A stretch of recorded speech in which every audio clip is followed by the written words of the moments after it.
I like to see myself as a midwife of the mind of the people around me.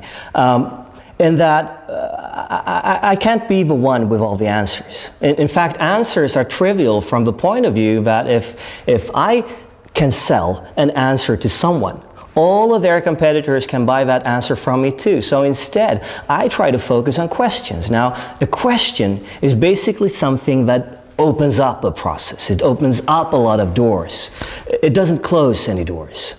It's the beginning of a process, and then it's the responsibility of the company, the organization in question, to use those questions, to think about those questions, to have a dialogue within the organization, and that may actually provide them eventually with a sustainable competitive advantage.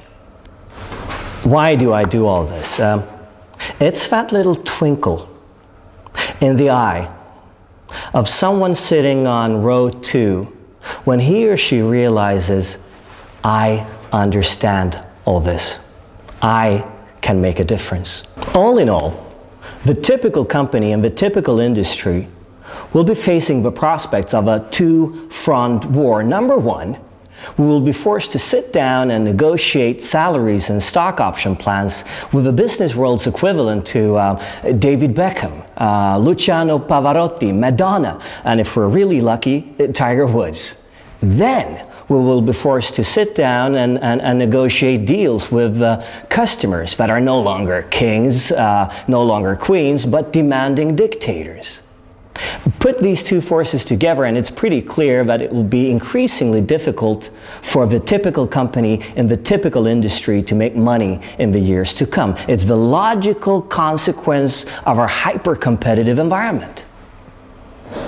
Now, to stand a chance, any organization in any part of the world, in any industry, needs to take on the simultaneous tasks of, number one, taming talent, and number two, creating new customers. Now, if we take a look at how companies have created temporary monopolies during the last 20 to 30 years, in most cases, those temporary monopolies have been based upon organizational and managerial innovations. Just in time, TQM, BPR, Six Sigma, ISO 9000, ISO 9001.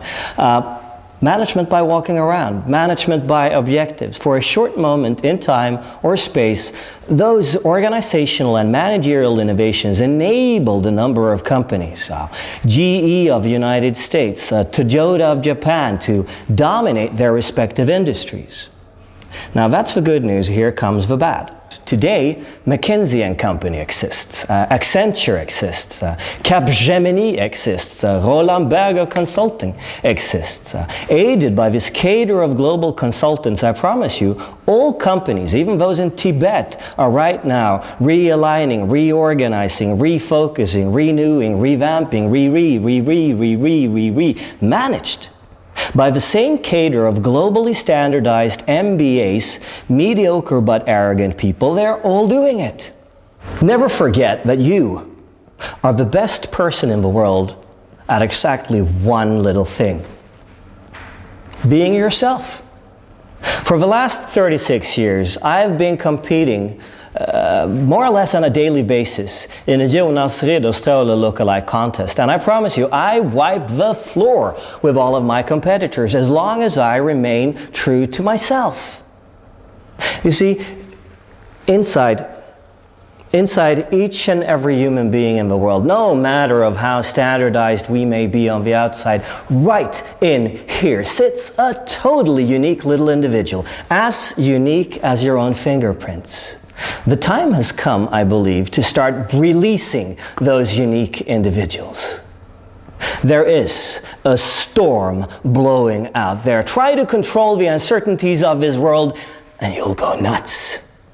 Perhaps the best thing that we can hope for today instead is some sense of belonging, some sense of security inside ourselves, inside our organizations.